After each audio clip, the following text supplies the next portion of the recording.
Hey everyone, let's look at reviewing the reading skills of Unit 3, all in one condensed PowerPoint. This is a refresher video, so go ahead and watch this so that you can solidify all those skills in your brain.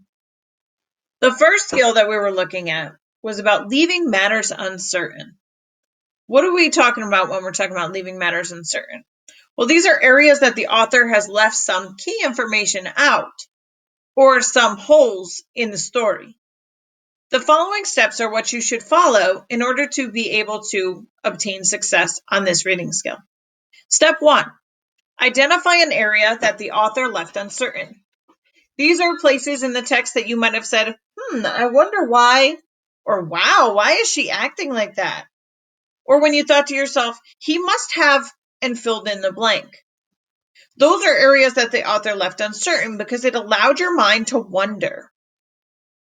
Next step is you come up with an explanation of something that might have answered your wondering or question.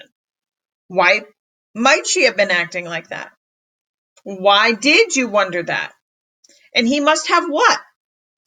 These have to make logical sense, but we all could see it in a different way. That's why step 3 is super important.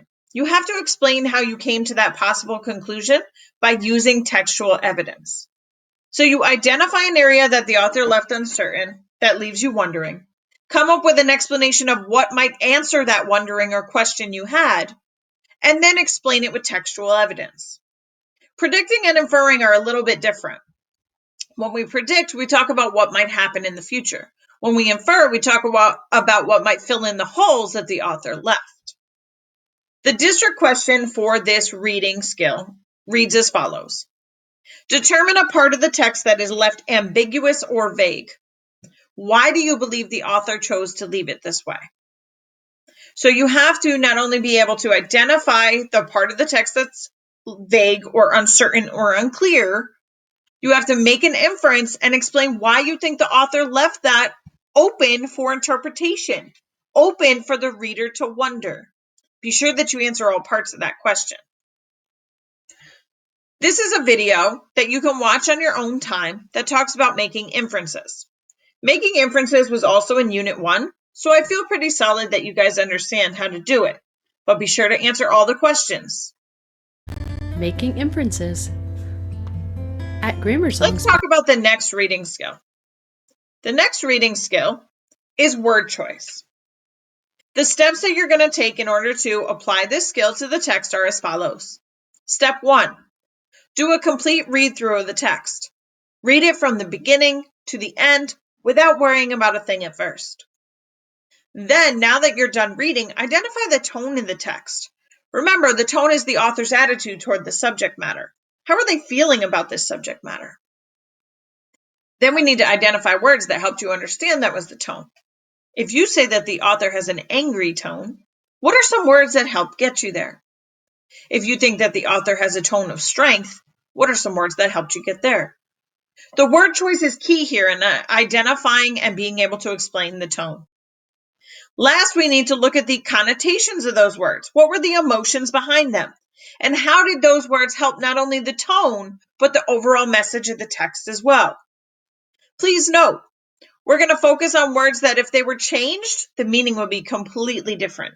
For instance, home versus house. We talked about this in class. When we visualize someone's home, we have a connotation of love and warmth and support. When we think about the word house, we think of just the physical building. The connotation of home has a positive connotation. Think about some report cards or progress reports you may have seen in your lifetime. A teacher may have written, failed many assignments versus did not work up to potential. Did not work up to potential has a much more caring connotation to it, as if things could change. You have the potential to succeed, you just didn't turn in the assignments. While saying failed many assignments has a negative connotation, as if somebody might be angry that you did not turn in those assignments. The district question for this reading skill reads as follows. Determine a word or phrase that the author uses that contributes to the author's tone in the text. How does the author's choice of words affect the meaning of the text? So you are going to identify the tone, find some words and phrases that help contribute to that tone, and talk about how would it be different if the words were different. What effect did those words have on the overall meaning of the text? Here's a YouTube video that you can again watch on your own if you need some further support that's talking about analyzing tone through word choice. Hello, The next reading skill is about point of view. This is where we focused on irony and sincerity within class. Remember, sarcasm is part of verbal irony. Steps that you're going to take to achieve this reading skill successfully. Number 1, identify an instance of irony or sincerity within the text. Stick to those two because those are really our two that we focused on primarily within class. Then explain how that shapes the character's point of view based on what they're describing.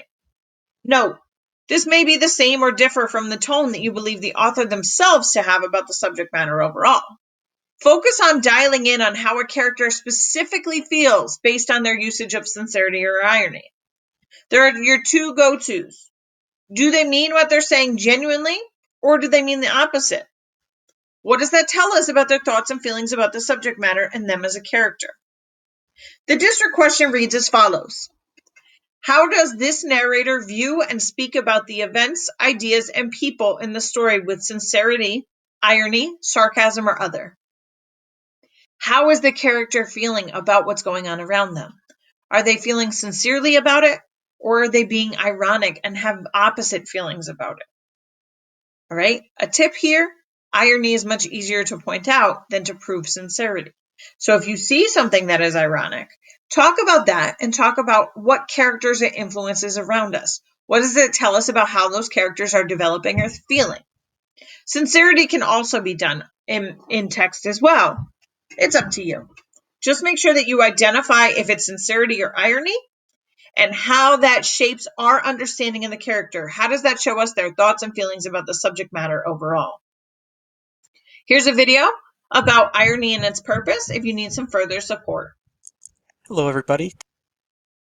In our last reading skill of this unit, we focused on diverse formats. Specifically, we focused on film formats for this. Here are the steps that you're going to need to take to achieve success with this reading skill. Step number 1, read the written version in its entirety. You would have already done this for the other skills as well, but you can always go back for another read through. Number 2, you're going to watch the film version. For our reading assessment with the district, it's going to be a short clip. We're going to watch that together. Number 3, make note of the similarities and differences between the two.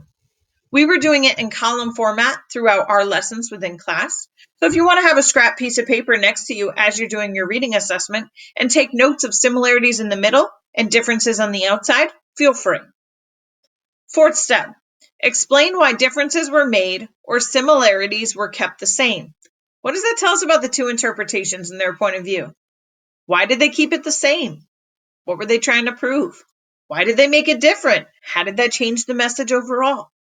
And finally, you need to evaluate which interpretation is most effective and explain using evidence.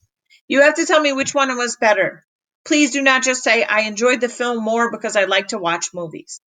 You need to actually dive into the text and talk about the differences and which one made it more effective. Sure, some of it can be visual in nature, but you want to use direct evidence. What directly did you need to see in order to truly understand it, which in turn made that interpretation more effective than the other? The district question reads as follows. How do these interpretations compare in their treatment of the same source text? You want to point out similarities and differences, and then you want to make sure that you're talking about which is most effective and why. These are the questions that you should ask yourself when evaluating. What was the same? What was different? Why were those changes made? How did the various interpretations speak to the author or director's point of view on the subject matter? Which one was most effective and why? If you answer all those questions and support it with textual evidence, you're guaranteed a 4. I hope this review video helped you. We're going to be doing some breakout work on the skills that we seem to be struggling with. So let me know if this video helps. See you in class.